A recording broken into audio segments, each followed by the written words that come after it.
Welcome back, everybody. I got a special video today. I want to give a disclaimer first. Uh, Everything we talk about is historical, educational, and nothing meant for illegal purposes. And with that said, I want to introduce a very special guest of mine and a good friend. We became friends in the later years, even though we met way back in the day, or we were at an event way back in the day, anyways. But we later got connected through mutual friend. And ladies and gentlemen, welcome Mr. Gray. How you doing, Joe? I'm good, brother. How you, Richard? I'm doing good. I'm doing good. First Good. question I always ask is when and how did you get involved with the American Pit Bull Terrier? Oh, I think I told you the story of picking the dog up at the county dump that I felt had been abused. Somebody had cut a nice looking cur dog's ears and tail off. And I found on the way out of there, I found a man looking for him, and he told me, no, he is a pit bull. And that was around 74 or so. It was a Brownlow dog, and I'd never even realized, and I really liked the look of the dog. And he told me, well, they're Oklahoma fighting dogs, son. So I had to have me one, and I ended up with two of them. Were those? Do you remember how they were bred or how it was bred? Was it just a regular Double old dog? purple ribbon, UKC Brownlow. Oh, okay. And you've heard of the Brownlow dogs, Oh, huh? yeah. Yeah. Well, they actually originated about 100, maybe 20 miles north of me here. Oh, really? Mm-hmm. Yeah, yeah. And were they that Tacoma stuff? Was it? I can't remember exactly. The what? The Tacoma blood? Was it? Oh, I can't remember, Richard. It was just Brownlow, and hell, at the time, brother, I didn't know what pedigrees meant. Yeah, yeah, me You either. know, Yeah, and I tell you, they were the most impressive looking, physical looking dogs I'd ever saw. yeah, yeah. And I didn't think nothing could whoop one of them.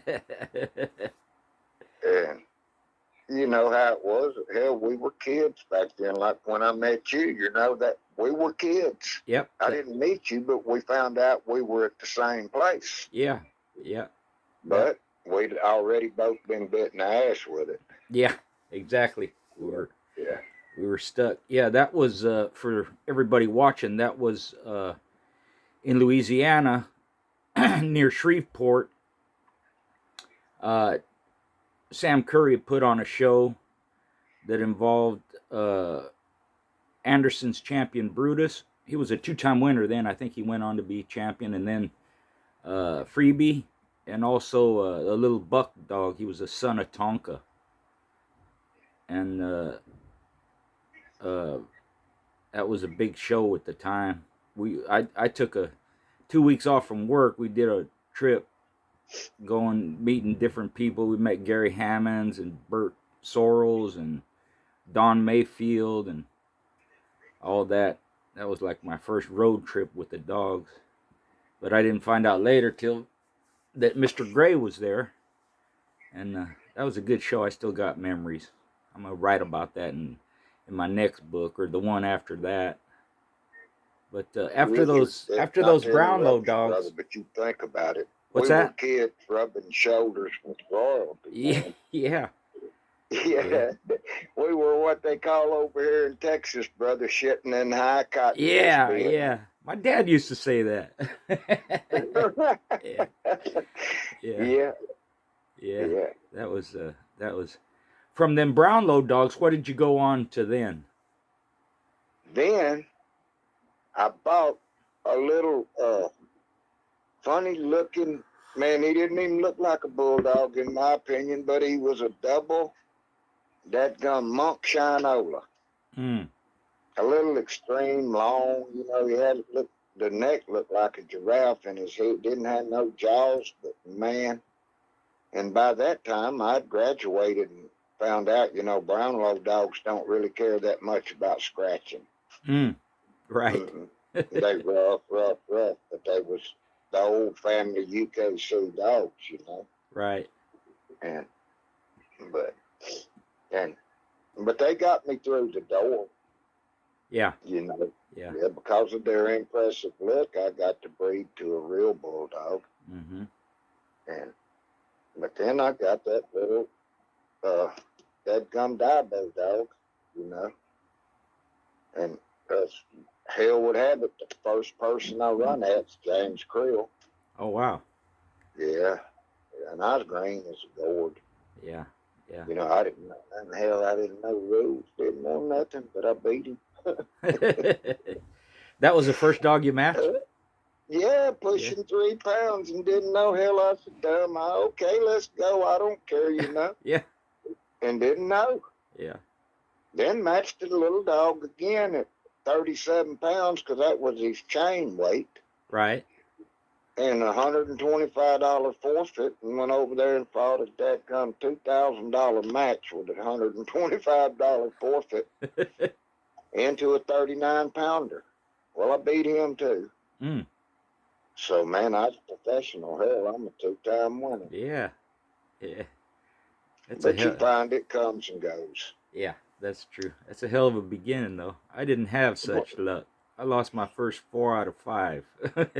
Oh, Lord. Well, one time I tell people I was a grand champion loser.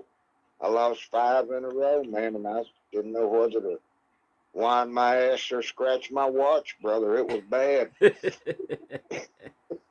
And there's where you'll find out if you game. But, we have friends that's lost more than that. That's true. That's true. You can't put yourself on a pedestal, man, because they'll kick it out from under you. Yeah, yeah. There's always somebody coming along. That's what the never competition's know. about, Somebody nobody's ever even heard of can kick your pedestal out from under you. Yeah, it bring you back down to earth, make you humble. Yes, sir. Yeah, yeah. Speaking of Daibo dogs, I know that's your blood. That's your blood. Talk a little bit about that, the structure and all that. I went back to it, brother. What's that? I went back to it because I jumped on that Eli train. I told you I had a yard full of direct sons and daughters and night train. Right. Yeah, and that's when I went on my splurge of losing 5 in a row. And I was losing to them greyhounds, yes, sir. Yeah, yeah. They, they're so impressive, Joe, that they got the mouth and all that stuff. But talk a little bit about them. What made you switch? Well, the night train dogs was the gamest Eli family I've ever been around, and that's my friends' dogs and some of the legendary dogs. The night train were the gamest, but the damn dogs would not work. Not a lick. They'd bite you if you tried to make them follow you down the road. So you couldn't get them in shape. And they were, long, low slung, elongated, and you grab them by the head, they're helpless. Totally helpless if they can't get to your shoulder or your stifle.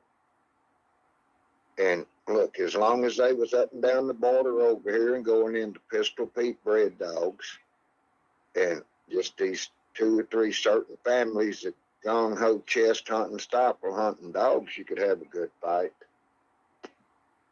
But if you went up north a little bit and wandered into one of them old boys out of the Bush League up there, they call it out of Oklahoma. No, I'm not calling them Bush League. They call themselves that. Right. But you know what them boys were bringing. Oh, yeah. Yeah. You got done here. Damn, is that a greyhound? But that's what made me swap. And once I got in, and I tell you, our mutual friend, Mr. Sam, is the one that put me to the right kind of dog. Son, this is what you need. And it was. Yeah, not only do they have a lot of heart, their structure is different. They ain't low slung like that.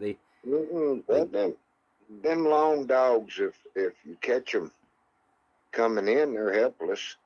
And they cannot wrestle. They can't rear up and wrestle.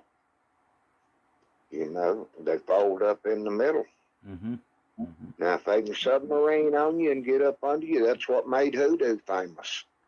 And damn, that's what made me buy into it so hard was hoodoo belonged to my friend, and he won 5 in a row and never won a half hour. Wow. Oh, yeah. Yeah. He could do it, but he wouldn't work. Yeah. How was hoodoo bred? Night train to a daughter of Bully Son out of a Stevens cowhide bitch, Okay. which she went back Bully Son in some kind of Carver blood, old Carver Diabo, before he put the Bully Son influence in his yard. Okay. You know. Yeah. Maurice swapped bloodlines 2 or 3 times. Yeah. Yeah.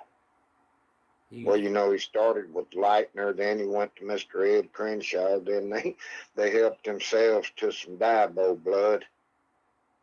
That's another story. yeah. Well, you can tell it. You can tell it. Well, let everybody die. Yeah. Yeah. Yeah. We leave them alone. Yeah. I don't. Yeah. Yeah. I'm not the type to talk bad about the No. ones who Richard, passed. You know. I told you, people ask me, what's your greatest accomplishment, you think, in dogs?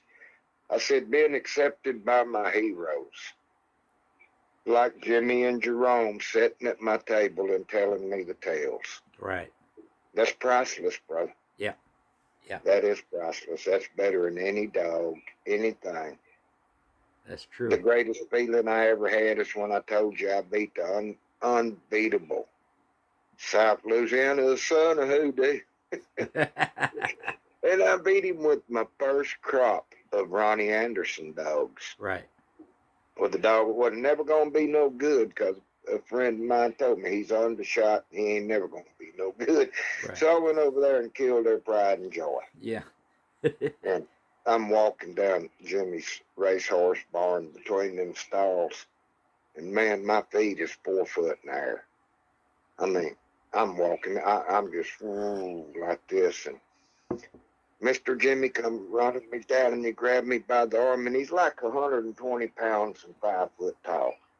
And he's jerking on my arm. He said, son, that Diabo. I said, yes, sir, Mr. Jimmy. He's heavy Diabo breeding. He said, no, God damn it, that Diabo, I'm telling you, I condition and handle Diabo. The son of a bitch fight like him, look like him. It is him. And who in my head was already, you know, I'm big-headed, normally born that way. It just got bigger. It's slow. Yeah. Yeah. Now, for those listening, the Jimmy and Jerome he's talking about is Jimmy Wimberly, who was a protege of Earl Tudor, and Jerome Hernandez, who he had the Zeke dog, the sire to Bolio. So we all know them as being famous, had some great dogs, and to be accepted by them, I don't know. I might have fainted if that was me, Joe. You know, I ain't strong like you. Richard, they didn't live in a straight line over there, like 50 miles from me. Right. And before they died, you know, when they were young, they were arch enemies. Oh, really? Dog Jerome was in a Maurice's camp, and Jimmy was in Earl's camp. Right. And I told you to tell about Jimmy and Earl going and getting Black Widow. Mm-hmm. Mm-hmm. Yeah. Yeah, that's true. Think about it. They didn't get along, but I guess they in their older age, they become friends. Right. And Jerome always had that big old damn long Lincoln, you know, and he would drive and haul Jimmy, and they'd come over here and get here about, you know, 8 o'clock in the morning and sit and we'd drink coffee all day long. Yeah. And shoot shit. Yeah. Yeah. Well, there's nothing better than impressing somebody with a good dog, especially with blood they like, you know. That Ronnie had like alligator dogs and well that Brutus he was Rufus bred to a bully son bitch. So a lot of different ways they used the Diabo blood. Maloney had it up there, and I mean a lot of people. That's where made famous, you know. Well, Mr. Sam, I tell you, turned me on to him first, the nigger dog. Right. Yes. Yeah. That blood. Yeah. That blood. Yep. And her name was Curry's Miss Gator. Mm-hmm. And if you look back, her produce record, that bitch stowed some good dogs before we ever got our hands on her. Right. Yes.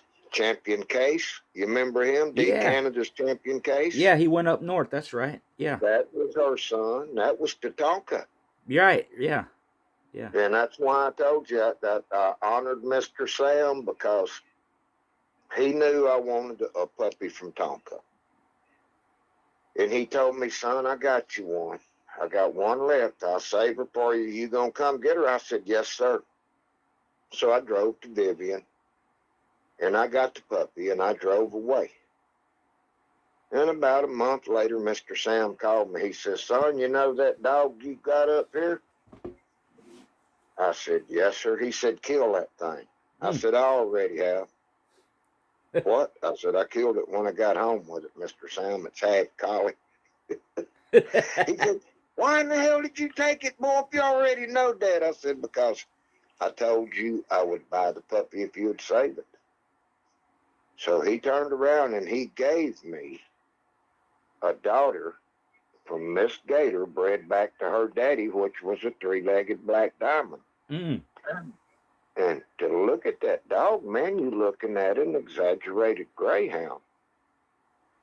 You know, you're looking at a greyhound that's been built up like Danny. Right. Yes. Yeah. But speed, my God, and just crazy, crazy screaming. It was dangerous to get in the corner with them, man. Right. Yes, it was dangerous to get up next to them while they're working. Yeah. But they wasn't man biters. They were intense and high speed. Just high strung. Mm-hmm. Yeah. Yeah. They just, when you're in the corner with them like that, they just want you to let go. And their way of doing it is to, they'll grab you so you let them go. They'll claw you out, turn around like Oh, a leopard, and get their back feet in your belly and try to claw out. Yeah. I still got scars from some of them dogs doing that. They just spin around almost like they're fighting you. Just let me go, and screaming and hollering. Right. That was impressive to me, Well, I had that son of hers, and I never handled him. JJ, our friend JJ. Right. JJ asked me, he said, well, how many scratches did old Al run that night? And I said, Al didn't run no scratches.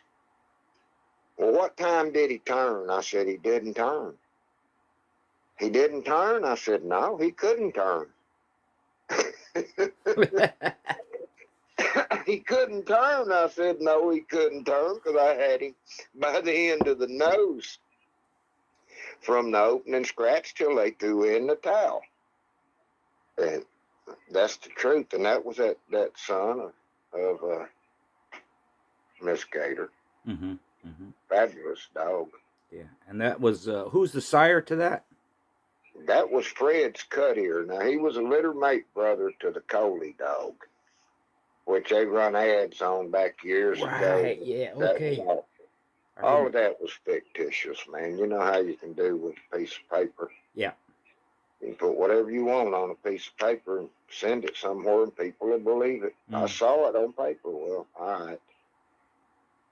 I know the truth. Yeah. And so I don't argue the point. Hell, Richard, if they already know it, ain't going to do no good to try to tell them the truth. That's true.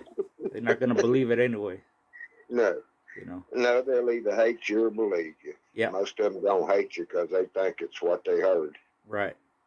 Right. Yeah. He was wasn't he strictly the nose face dog like that? Just the. He won 4 matches like that and got bit one time, and another dog never scratched to him, brother. Wow. Now, that was my first go-round, but right behind that, because I wanted the Tonka dog so bad, that gum Sam introduced me to Ronnie. I bought the litter mate sister to the little buck dog you saw at Sam's convention. Right. Yes, sir. And he had another brother they called Ronnie, Little Ronnie, or Hook. He was the same dog. Okay. And so I bought this bitch. She was from Tonka to Lady Raven, which was a Red Baron bred kind of dog. I had her home about 4 or 5 days, and I went out to feed, and she lay up in her dog house and with her feet up under, like on her belly, and she had bled to death out of her nose and her twat. Mm. And I went in and called Ronnie. I said, "Man, this dog died." What? I said, "Yeah, she's laying up in the doghouse with her feet up under her, with her head out in front of her, laying on the floor and bled to death out her nose and her twat." And he said, "Oh, she had her lachia." Oh, gee. What's I that? said, "What the hell is Yeah. that?" I'd never even heard it. And he told me it was a blood disease that dogs get up in Oklahoma from ticks. Mm. He said, "But I tell you what, don't worry. I'm going to send you one you're going to like better." I said, "Really?" He said, "Yeah. Yep." He said, "You're going to like the one I'm sending you better, I'm going to tell you." He said, "And I'll tell you something else." I said, "What?"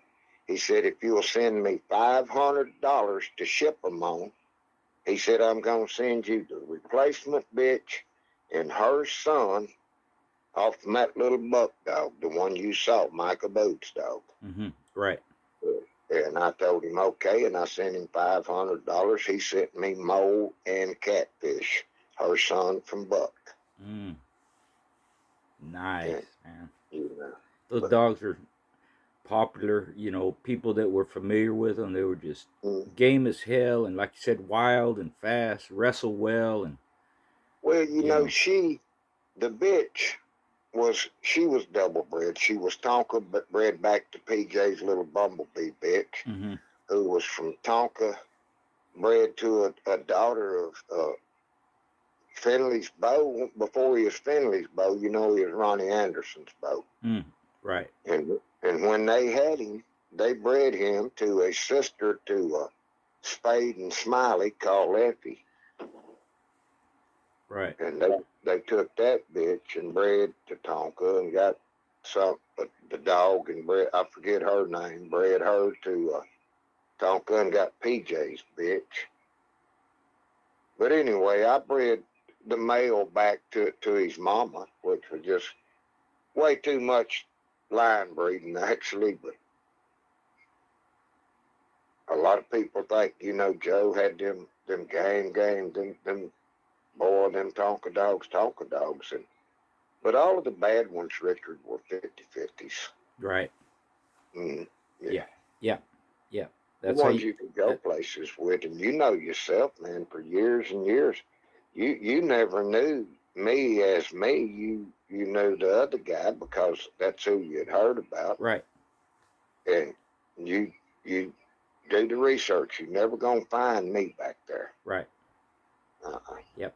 Mr. Boy, Great. we didn't report matches and shit, man. Right. Yeah. Yeah. Probably would have kept you safe.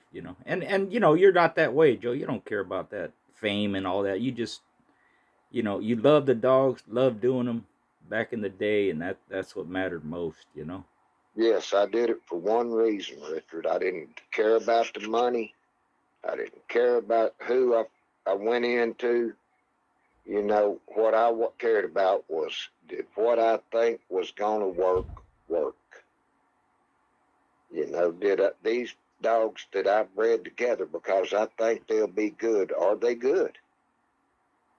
And that's the reason I did it, Right. to see how I stacked up with my thoughts and my competitive nature against somebody else's thoughts and competitive nature. Right. Mm-hmm. Only one way to find out. And that's why I tell people flashing me, "Oh, look at these, look how this dog's bred, look how this dog's bred." And I get pissed about it because you want to sit there and tell me how much more valuable your dog is because he's got this set of papers that don't mean shit. You know, Yeah. that's just a piece of paper, Hoss, and throw him down in front of my worthless piece of shit, back then, and we'll see. But you had to have the guts to go look and see, and don't make it an excuse. Can't be afraid to fight. That's for sure. You got to get out No, there and do it. That's you got to go see. And yeah. Yeah. What's even worse than that is the bleeding heart son of a bitches out there, excuse my French, that want to sit and tell you how much better theirs is or was than yours was, and bred so much better, and would, if I would let him, he'd kill everything you had. But I love him too much to let him do that. Yeah. Yeah. Guess No, you don't know that's the best way to cop out, I guess, you know. you don't know what love is, brother. Yeah. When you see old Gizmo crawling across that box, you know what love is. Yeah. That shit will make a big, strong man cry. I don't care how tough you think you are. Yep. That's why we admire that so much, you know. You don't get to see Well, it a whole yeah, bunch, and it'll change your view of what you think these dogs are about, yes. because And they gotta love what they're doing, man. They just, yes. there's no way, you can't force them. I get that all the time, you know. You guys make them fight. I said, man, you can't make an animal do shit if it don't want to do it. That's You what I know. tell them, Richard. You cannot train a dog to fight. That dog's either born to do it or he ain't going to do it. It's simple as that. Yep. If he's going to do it, you can't stop him unless you confine him. Yep. If he ain't going to do it, you can't make him. I don't care what you do to him. That's it right there. That's it right The there. only thing a man can do for the dog is enhance his physical capabilities. You can make him stronger. You can make him longer. You cannot do nothing with the inside of him. That comes from his heart and his genetics. Agreed. You know, when I went to that show, Ronnie, he let us see Freebie and Red man. yeah, Red. I'm sorry, yeah, Redman and Brutus, right? Oh, yeah. And man, I thought, man, them dogs were in perfect condition. They look beautiful. Then when I first time I seen you do a dog, that memory came back. I just looked at the dog and said, man, that dog is in shape, you know. Yeah. And I consider you one of the best at shaping a dog. Well, I thank you for that, Richard. I do, and you know how I feel, man. I never looked at myself. I'm not a legend. I'm not, I never was the guy. I've never had a dog worth a $5,000 bet, in my opinion. I've never had an outstanding great dog, and I've never made a grand champion. But, buddy, I put a few of them on the bank. Yeah, yeah. I was just gonna say that you beat a lot of them $5,000 dogs or $50,000 Yeah, I beat dogs or them fifty champions, thousand dollar grand dog with a champions. $500 dog, brother. Yeah, yeah, And when I got through this big strapping son of a bitch, you told me you had a $500 dog. I said I did, Bubba. I got a $500 dog. You do not have a $50,000 dog. I don't know who blowed that smoke up your ass. yeah, yeah. I tell you You what, know who that was, man? who was that? That was McGillivray with the Can-Am boys. Okay, Yeah. wow, yeah. I created the monster with that. he found out what it takes to make a bulldog, Richard, and that boy become formidable. Yeah, I tell you, when he was operating, you did not want to make him step in front of him unless you had all your T's crossed and your I's dotted, mm-hmm. Yeah, he put down a good animal, and he put him down in Yeah. shape. Well, he must have been impressed. It sure hit him right in the heart, you know. Yeah, Yeah, well, yeah. For people, I'll give a little backstory on a dog I seen you do. Little female named Baja from OTK. Mr. Gray raised her, schooled her, conditioned her, matched her. And when I say schooled her, he didn't do much. He just a little bit, you know. one roll, Richard, There, 5 minutes. yeah, one roll, huh? For So 5 minutes. Nobody would believe that, but yes, yeah, that's true. no, I believe it. I believe it Yeah. because I know you. Yeah. So when I seen Baja, that's one of them times I say, man, this bitch is in shape. And she was going into a champion and went out there and just did her job. And she was fast, could bite, everything you want to see. And it was almost one sided. In my mind, after 5 minutes, I said, well, Mr. Gray's going to win. But if this goes any distance, he'll win on conditioning too. So it don't matter which way it goes, he's going to win. So Well, yeah. let's talk a little bit about some conditioning stuff. All right. What what do you use? What do you like? What do you see in a dog? You know, I know you like dogs at work. You're like me. If a dog don't like to work, we don't like them. You know. If he ain't working, he ain't my dog. I don't make no special concession for the mutt. That's what Mr. Bean. Well, if the dog don't like what you doing and won't work, I said he's down the road. You know, I got one apparatus, and that's what he's gonna work. And if he ain't working that, and he ain't walking and dragging, he ain't my dog. I don't give a damn how bad he's supposed to be, Richard. Yeah. Dog, it won't work. You can't hang your hat on. Well. Because you ain't gonna get him in shape. Yep. I agree. I had that same philosophy. I learned that just through trial and error, you know, like in my mind, you know, why I don't care how good the dog is. Why would I mess with him if he's not an eager worker? It just defeats the whole purpose of conditioning, you know? Yeah. Well, I tell you what, brother, when I was on that 5-run skid and I had give $350, I call it the infamous coon ass keep. It was all written out on paper, and this is what you do to them, son. You do this, and you feed them plenty of that cornbread and turnip greens, you're going to be winning. And you got to have that broth. You know, I'm doing my coon ass impersonation. Yeah. Yeah. And I'm on a five-time skid, and my old daddy, who was a foxhound man, you know, he shows up, and I'm blue, and he said, well, son, what are you doing? I handed him that paper, and he read that piece of paper, and he wadded it up and threw it in the trash can.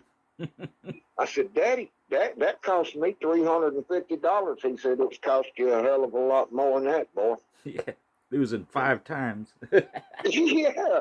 And when I did the math, like JJ figured by his calculations, you know, by my calculations, damn, the old man is right. That had cost me a good bit. So he told me, he said, anytime you can't go take one off the chain first day and put him on that flying Jenny, because that's what he called the Jenny. He said, if he can't work it an hour, you ain't got no use in working him. He said, because he ain't got no air, and he ain't never going to have no air. And he told me, in this here, where he don't make weight till the day you weigh, he said, you can't starve a dog into shape.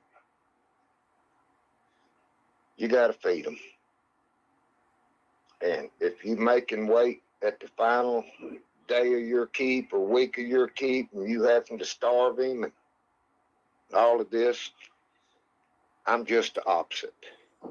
I'm feeding him so much. And like our friend OTK, I helped him, you know, several years back. And he called me up. He said, do you know how much that weighs?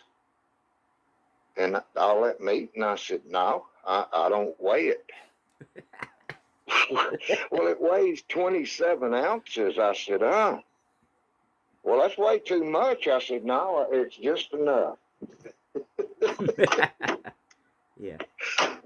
And, you know, but he said, well, you know, I'm going to run. And hell, you know, our buddy stepped up a bit. Sure did. Yeah. Sure did. What Mr. Gray is talking about here, and this is a conditioning method that not a lot of people do. I've seen other people do it, but you bring them down below weight and they come up to weight. And imagine all the food he's feeding them to get them to come up to weight. It's you know, a lot of people, what he's mentioning is, last week they're nervous about making weight, so they're cutting food, they're doing this and that, trying this and that. It's his transition is just smooth. The dog comes up, makes weight, ready to go, and they're going to be there for whatever time they need to be there. Right. And Richard, if you're a pound under the Friday or Saturday night, a week out, I don't care. You can feed that son bitch a wash tub full every night. You'll feed him till he backs up and pukes. He's not going to build a pound of body mass. There you go. He'll get back up close to being on weight, but you'll be an ounce or two under. Right. Just so you make it. You want to be as close as possible, but not over, but not too far under. Yep. Yep. And if he can eat all he wants, well, OTK called me when he first started experimenting years ago, and he called me up and he said, "Oh man," he said, "I'm afraid my dog's sick." I said, "What's wrong with her?" He said, "Man, she's drooling, and she's quivering all over, I think, and her lips is quivering. She's shaking all over." I said, "Well, she's peaking. I think she's sick." I said, "No. Wait till day after tomorrow, brother." And that's the trip I met you on, bro. Yep. Years ago. Yeah. Yeah, remember? And that fucking bug went across that wall 12 foot up, and that bitch climbed the wall for a goddamn June bug. Yep. Or whatever it was. I don't think they got June bugs. It was a beetle or something. Some kind of beetle. Some kind of bug run across that damn compound wall 12 foot up in there. And that bitch went off on it. Yep. But that's peaking. Yeah. And, yeah. Nobody even talked like that back in the day. And, I used to tell people, the dog peaks, the last week comes in on weight, all this stuff. And they'd be like, "What? Huh? What does that mean?" Nobody ever mentioned it, And when me and you talk about it, it's like, okay, we know what we're talking about. And that's what dogs do. That's what all that drooling and chattering and trying to bust out, all that. Well, I told OTK, I said, "Well, son, wait." I said, "Before you know it, it's going to look like rattlesnakes crawling around under her hide." "What do you mean?" I said, "All of her muscles is going to be just working. Yep. Her tight claws, is she going to look like a cat trying to sharpen my damn claws?" Yep. Her muscles going to be moving, and she's standing still. She's laying there, and her muscles is working. Yeah. It's a sight to see. It's very important, that if you're doing this, and you're doing it for a set time, and like I told him, you got like a 3-hour window. Exactly. But if you're doing it for 7 o'clock, be there at 7 o'clock and ready. Because that's how it worked, and I was always a firm believer in that, Yep. Me and too. I'm a firm believer, and if you starting at 4:30 today, you start at 4:30 for every day. Yep. Every day. Because that's when he's expecting to go. Right. I've been talking about that for years, Joe. They're on a time clock. You set them on a time clock. You don't have trouble emptying them out. They're ready to go, and you do have a window, and it's 2-3 hours, and I think that's why we click. We have that understanding, and what impressed me is just looking at your dogs and then see them perform. What's the what impressed me with you is your vast knowledge of goddamn not only dogs, everything. We talked about that too, but you know dogs, man. Yeah. You're a better researcher than Jack. Yeah. And I love Jack, don't get me wrong. Right. Nobody needs to go to throwing facts at Richard Garcia because he can prove it. We talk about a lot of stuff. It don't matter. We talk about a million subjects. Dogs is very, very seldom do we really get into dogs. Yeah. I mean, we talked about horses, we talked about history, Native Americans, and geography, all Well, that's kinds of why we're stuff. friends, man. We got more than just one thing that we show interest in. That's true. But we would have never met if it hadn't have been for the dogs. And That's true. that's what I tell people. Hell, I'd have never left these piney woods if I hadn't had a bulldog with me. Yeah. And I've met people from all over the world. You've sure. The whole world, man. Yeah. Yeah. Mm-hmm. You've sure been to a lot of places. You know, Well, the all over the Southwest, Canada, Mexico. Well, the thing, but those people come from other places, you know. I mean, you see people from China, you meet people from Russia, you meet people from all over the Eastern Bloc and the Western Bloc, Europe countries. Right. You know, all over South America, Australia. It's unbelievable how far those dogs have traveled. And everybody, boy, Russia's got the best. I won't buy into that. Those dogs come from here. How can they say they got better than where they come from? I've said the same thing. No disrespect to them, but that's just common Hey, sense I tells you that. Them, I admire them. And you know yourself, the more families you mix into a pile, the less chance you have of having a game dog. Right. Yes, sir. What's the shortest match you had, a win? I didn't even call it a win. Years ago, like 1990, I think it was, maybe 91, and they had a show up north, and I went into a guy named Heron. He was tight partners with Pat Patrick. And shit, man, it was maybe a minute and a half, 2 minutes. Jeez. And I told you the story, didn't I? Where he cried about the forfeit. I didn't realize how much $500 American was. I said, yeah. There's 5 of them right here. I know exactly what they look like. See this picture? It's Ben Franklin. He ain't a president. Yeah. And he whined and sniveled, and I finally told him, just get your damn dog, because he was a little over a pound over. Mm. And we let him go, and that damn mine hit him in the corner and shook it, and his went to screaming, and mine spit it out and stepped back like, what the hell? And I went over and I hit in there, and she hit in there again, and his broke and tried to run. And I said, turn. And because I knew this shit could be bad. Yeah. And that flame bitch is who I had. She was chasing this motherfucker down, excuse my French, chasing this dog down the wall. And I grabbed her. And the dog wouldn't scratch. Mm. You know, she didn't come out the first time, and I knew she wouldn't. Right. Yeah. But I asked for a courtesy, and old Flame scratched over there and snapped her and then wouldn't go on her. Mm. Well, by that point in time, I was infuriated. And anyway, the referee who put the show on was Rollbar. And he jumped up and pointed at me, the winner. I said, no. No, there ain't no winner. How can you have a win when there's been no contest? Yeah. And it was a $2,500 match. Wasn't all my money, you know. I had like $500 on it. But right. then I wouldn't take the guy's damn money. I said, how in the hell, man? I said, you know, this pisses me off.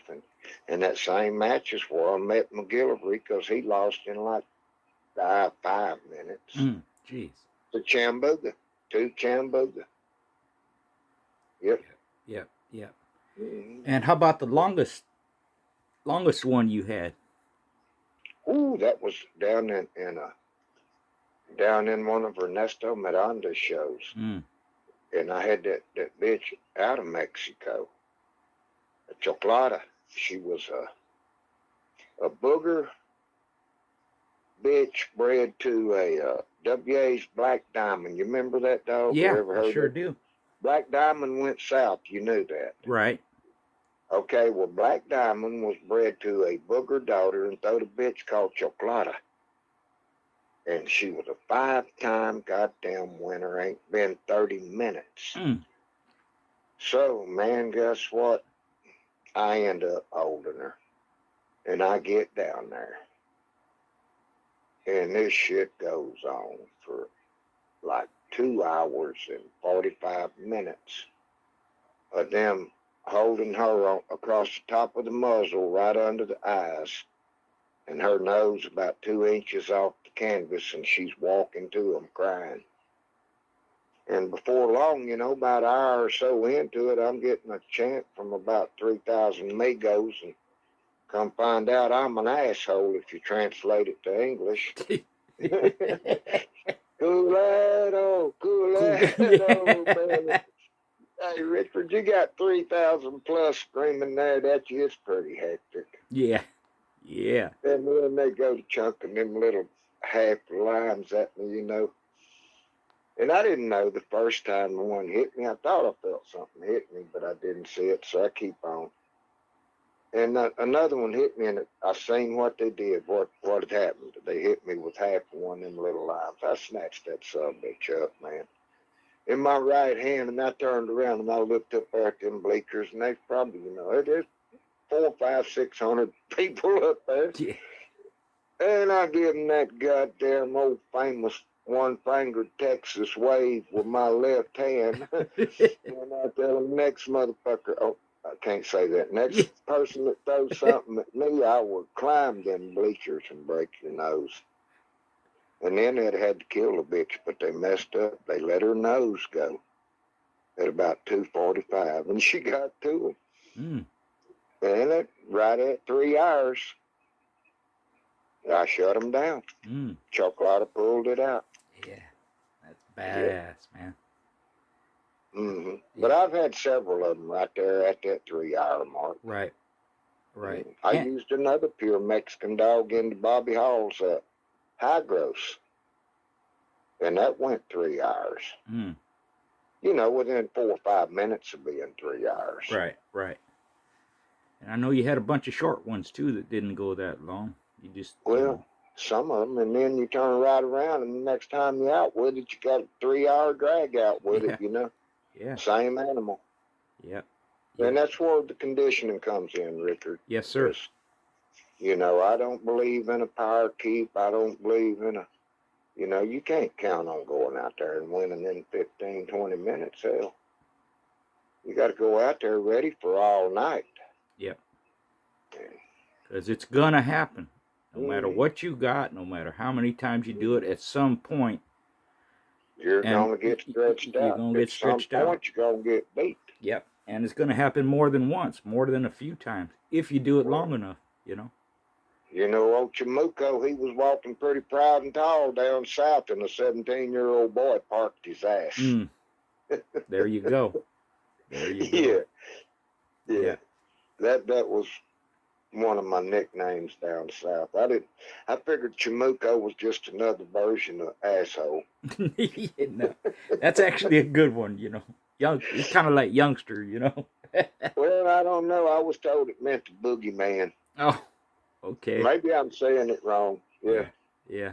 The guys told me, Chamuco, he's who your granny tells you if you be bad, Chamuco come get you. Okay. Yeah. I'm probably saying it wrong, my Spanish. No, that's probably their way of using that word that way, Yeah. Well, that come off from down there from the pyramid. Right. Yeah. You remember the guy that we run into at the pyramid that told y'all he met me 40 years ago down almost to the minute, man. He knew. Yeah. Yeah. He remembered you, Oh, yeah. And he hadn't seen you in years, I don't think. Years and years, man. Over 30, 25, 30, probably more like 30 years. Cause, you go as a spectator, it's different, man. You get to see everybody and talk. Right. And that's, How'd you become involved with them Mexican dogs, Antonio Bayonne and all them, or the Mexican guys, anyways? Well, actually, the guys from up here showed up at a match, and dadgum, man, they had a list of weights. I mean, shit, like 12 or 14 weights. Wow. And they was wanting to hook up. And that's JVA Ho. You know who I'm talking about. Yes, sir. And so, hell yeah, well, let me see some of them weights. And I mixed up the big thicket show that, you know, JJ said the baddest one he's ever witnessed. Mm-hmm. And JJ's witnessed one or two. Yeah. Yeah. Quite a few. Oh, yeah. Yeah, Since he's JJ 9 was years part of the old. Iberia Club. Yes, but he come out from under Mr. Carl Jenkins's Right. roof. Right. Yes. At 9 years old, he was watering and helping Carl with dogs. Mm-hmm. Mm-hmm. So nobody's been there longer. JJ's just, you know JJ. Yep. Yep. But anyway, all of this is going on, and he's calling me, Viejo. He's calling me about once a week. Well, how you looking? How you looking? And I'm coming. And the last time he called me, he said, well, how you looking? I said, oh, I'm looking good. How you looking? He went to laughing. He said, man, you're not going into me. Mm. I said, really? He said, you're going into a guy named Bayonne out of Mexico City. I said, I'm going into that Farca bitch. He went to laughing. He said, how'd you know that? You know Farca? I said, I don't know the guy or Farca, neither one. I said, but I know Farca killed Joe T's little champion bitch. And the first time I heard of Bayonne, he beat Bo Wells, Norman Kimmer, and Joe T all in the same show. Jeez. Yes, but it was in Reynosa. Mm-hmm. Uh-huh. And Norman had supposedly handed him a list with Ricky Jones's name on it and a bunch of weights, and Bayonne told him, no, I don't mess with stuff like that. He knew about Ricky. Right. And it wasn't running from the dog, you know that. No. And a lot of people assume a lot of things about Bayonne, but that's the straightest man anybody will ever know. I would agree. Oh, yes, man, there ain't nothing crooked in that guy. Nope. He does, and he ain't no slanger at all. Yeah. Nope. Not at all. He's He an honest guy, works for a living. Don't drink coffee, even me so fucking. I'm sorry, Rick. That's all right. Nah, it's okay. Well, yeah. He but just. Anyway, well, he's laughing and tells me I'm going into a guy from Mexico City. It's 127 in a row. Well, I knew it had to be Farca because I'd done read the journal. Yeah. And you knew the weight? You know, I wasn't in the journal. I knew that weight, and I knew the little bitch that Joe T had. I seen her beat Mole's sister that Steve Davis had that was a good dog. But nevertheless, Jesse was laughing. He said, well, what are you going to do now? He's won 27 matches in a row. I said, well, I guess I'll have to beat him instead of you.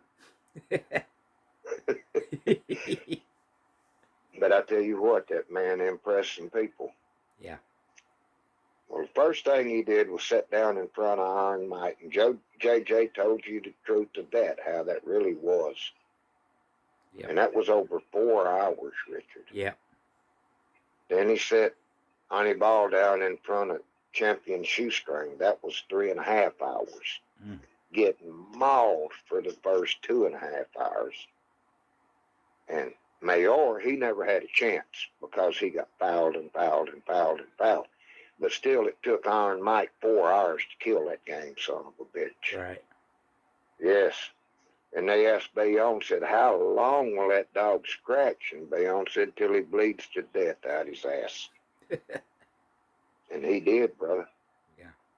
This is all on the same show, right? All in the same show, his first trip here. Then, damn, guess who got to get in front of a grinder? Me. Like JJ said, poor little old Gizmo, buddy. I was thinking, what have I done to you, baby?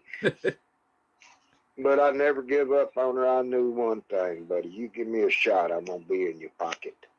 Yeah. It went down, like I said, I scratched, the very first scratch of that match, Richard, was at 235. Is how it actually was. And I got a handle at 235. She had a kidney bite for 27 minutes. And Parker's bottom jaw was broken. Hell, she couldn't do nothing no more. But there you go. Gizmo was three-legged, and I had to scratch because a turn was called on me 10 minutes into it. Yeah. Yeah, she And had three broken legs, right? yes, both front legs and her left back leg. But hey, I could handle back then. I was young and Yeah, nimble. yeah. That's 40-something years ago, however long. Yeah. But anyway, we couldn't handle. I couldn't get her away from that damn meat grinder. And then when Parker had to let go and take a breath, damn Gizmo would have a hold to something. And they ain't letting each other go. And that was a solid 2 hours and 35 minutes before I could handle. And I got a scratch, and I'm in the corner, and she's fighting me to get out. And I'm crying because I know that my bitch is going to get counted out trying to get there, but she wants to go. And I look behind me, and Bayal has got Farka facing me, and he's holding her by the skin between her hips and on the back of her neck, and he's shaking her. And he let her go, and she fell down. Well, he picked her back up and shook her again, and he let her go, and she fell down. Well, by then they holler and face them. I turn old Giz around, get her propped up, and on her one good leg, her right back leg, and let her go, and here she goes to flip-flopping. And I don't even get to see it, Richard. I'm about to pass out, brother. Yeah. Yeah. I'm down in the corner with my head between my knees, just warm. And when I do finally get to where I can look up, I look over there, and Antonio's kneeling down beside the dogs, and he's petting Gizmo on top of the head and telling her what a beautiful animal she was. Yeah. Amazing. Yes. And, well, I got her up, and I tell you, a dog man that was there, he's dead now, Mike Lloyd. He screamed, "I'll give you 10,000 for that bitch right now, Joe. I'll give you 10,000. I said, Mike, she ain't for sale. You don't even know she'll be alive in the morning. I said, no, but I know who she'll belong to. And that little statement that I saw her personally scratch to the TV, that's the truth. Yeah. That video got destroyed, but yeah, it was brought to my house the next day. And that bitch tried to crawl to the TV. And she did survive. She did live.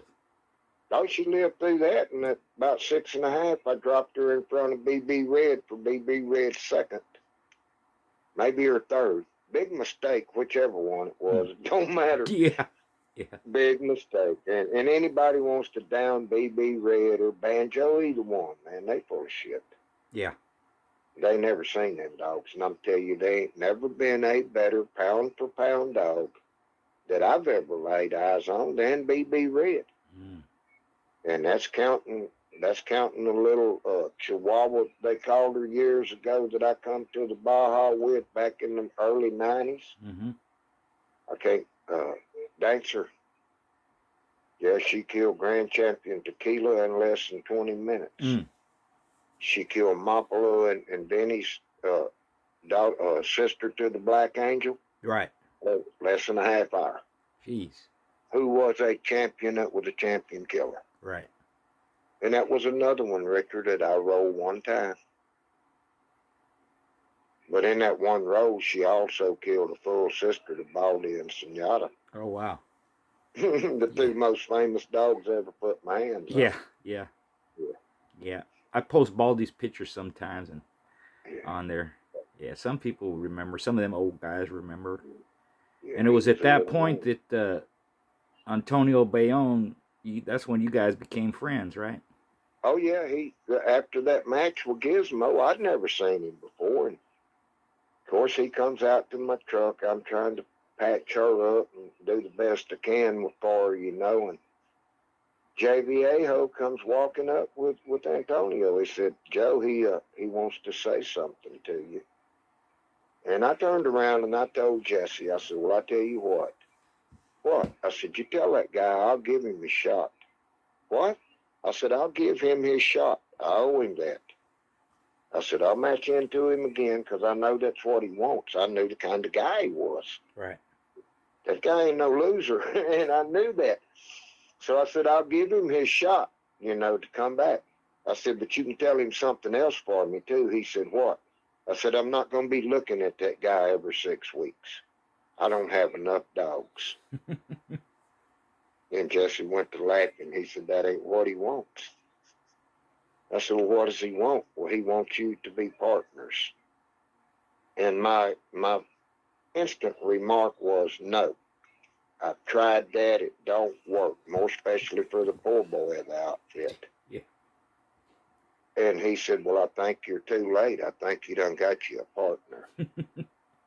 So from that night on, February the 3rd, 1990, Bayonne and me teamed up, and I don't know, we run, 12, 14 years. Mm. Yeah. Yeah. Yeah. He's that type of person, though, Joe.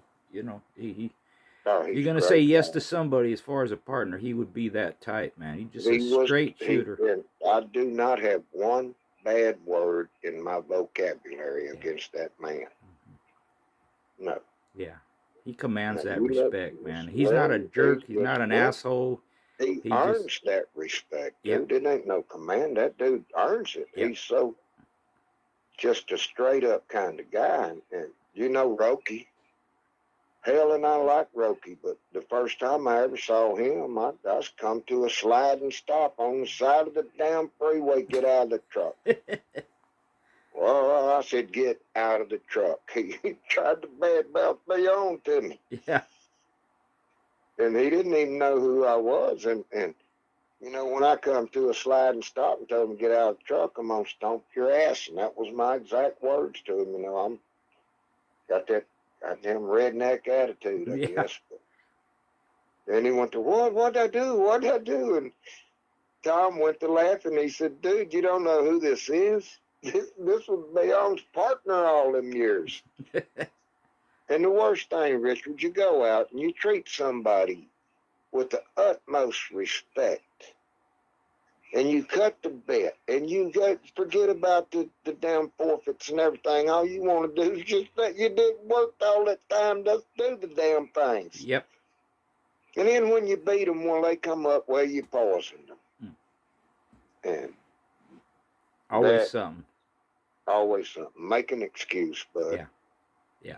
I told him, yeah, you damn right, it's poison. It's called ivory poisoning. Yeah. Yeah. You're allergic to Well, you told me you wanted to talk about old Satan, man. Yeah. Yeah, let's talk about that, dog. Old Satan? Yeah. Yeah. Yeah. Well, that was a very prolific dog, and and nobody even knows the dog even existed unless you're from right here. Right.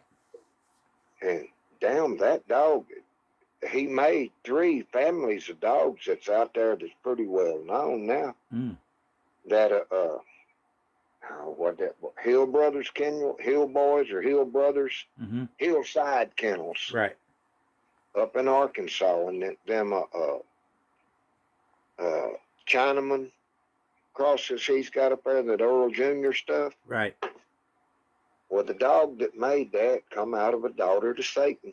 Mm. Now, on the pedigree, it don't say that. It says Stout Satan, but then behind that, it says Charlie Maxwell alligator breeding. That's wrong. Mm. She's a not inbred, but 3-time line bred to Satan. Wow. Satan to his daughter, then to a daughter of that, then to a daughter of that. Wow. Well, and she made them dogs, the black rat dog they advertised up there, and all of that. And she was, and what made them famous was that damn tripod dog's what I called him. Mm-hmm. Because that was an after effect and like a 3-hour deal. And it was I just told him, hell, it's unbelievable. Unbelievable. And Herbie had him.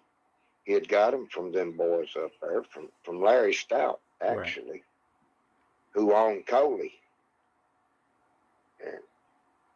But this heavy Dibo stuff, right? Yeah, Satan was. Yeah. Satan, and Coley was too. Right. And Coley come from Miss Gator bred to Cuttier. Okay. He did not come from Hammond Stevedore. That's what I told you, one of them discrepancy. But Right. you know, I ain't gonna fight with nobody on it. They know better. They read it on Peds Online. Yeah. Yeah. Okay, dumbass, I'm the guy that went to Vivian and picked Miss Gator up, and I seen the breeding maid, and I know the dog she was bred to. That's simple. I don't care that somebody took a set of papers and registered this dog this way. That's not how he's bred. Right. But, you know. Yeah. Yeah, but then, listen, you know the Daigles. Yep. Well, they's the one actually that to me, they the ones that perpetuated Satan. Satan belonged to a boy named Lonnie Earl Whitmire, who was a cousin to Jackie Kirkland's wife. Oh, Not wow. Robert, Jackie Kirkland's Right. wife. Right. Lonnie Earl Whitmire gave Freebie to Jackie Kirkland. You saw Freebie. Yep. Freebie and Satan were littermate brothers. And there was a bitch in the litter named Flame. Well, if you look in a Kirkland pedigree, you will see Kirkland's Flame. Wrong. You'll see Kirkland's Satan. Wrong. That's Whitmire's Satan, Whitmire's Flame. Mm. Same as in Creel's. She's known as Creel's Flame in Creel pedigrees. But she's Whitmire's. She was a sister to Satan and Freebie. So there you go, too. That same Diabo blood, Richard. Yep. Down through that bitch, and Robert Kirkland bred her to the damn Zeke dog that John Stute brought out of Oklahoma when him and Jerome busted up their partnership over the Indian woman. Mm-hmm. And he bred that little Zeke dog to Satan's littermate sister and got the gamest damn dogs that you could ask for. Right. And I bought into that. I bought me that one of the bitches out of that breeding and crossed it with my Tonka stuff. James Creel used her and crossed her with his old Gator dog, who was come with the same trip. John Stute brought the 4 dogs to the thicket, but Satan was already here. Mm-hmm. Mm-hmm. Yeah. And sir? I was going to say, how many did he win? 8? Satan won 8 matches, yes. Yeah. With He under won different. the first 2 in Robert Kirkland's hands. Okay. Well, he was bred like 3 times while Robert had him conditioning him. Then he was in his 3rd keep with Robert, and Lonnie Earl found out that Robert had bred him 2 times again during this keep, and he went and took the dog. And he put him in the hands of his cousin, Mark Moss, who wasn't a dog man.